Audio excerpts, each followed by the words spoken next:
कि जीवन में कभी भी दुविधा आए, कोई विपत्ति आए, कोई संकट आए, तो सबसे पहले अपने गुरु के पास जाओ।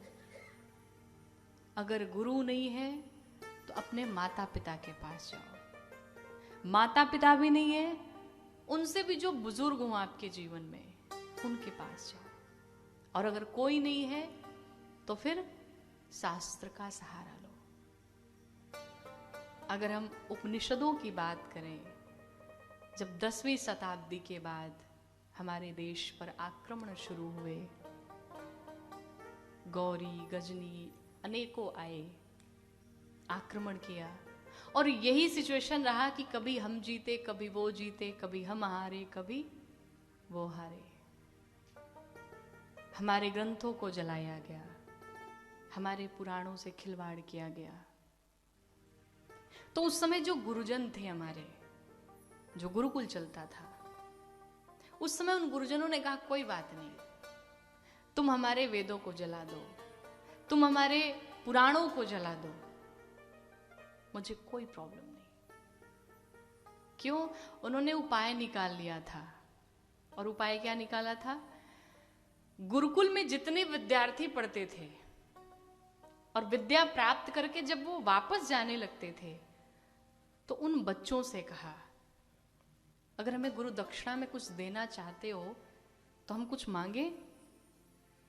तो जो विद्यार्थी रहते थे वो कहते थे, गुरुदेव आदेश करिए, आपको गुरु दक्षिणा में क्या चाहिए? तो जितने गुरुजन थे उन्होंने कहा, मुझे गुरु दक्षिणा में धन रुपए पैसे नहीं चाहिए। फिर कहा, ये जितने वेद हैं इन्हें कंठस्थ कर जाओ, जितने पुराण हैं इन्हें याद कर लो।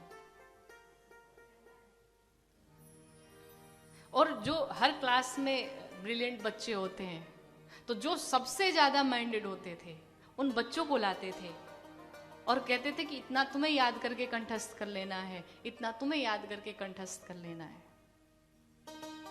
और उसी से ये परंपरा बनी का जिस बालक को 4 वेद कंठस्थ हुए, जिस बच्चे को 4 वेद कंठस्थ हुए, उन्हें चतुर्वेदी कह दिया गया। अर्थात जिन्हें 4 वेद कंठस्थ हो, ब्राह्मणों में होता ना चतुर्वेदी द्विवेदी, तो कहा जिन्हें 4 वेदों का ज्ञान हो वो चतुर्वेदी हो गए। जिन्होंने 3 ही वेद कंठस्थ किए वो त्रिवेदी हो गए। जिनको 2 वेदों का ज्ञान हुआ वो द्विवेदी हो गए।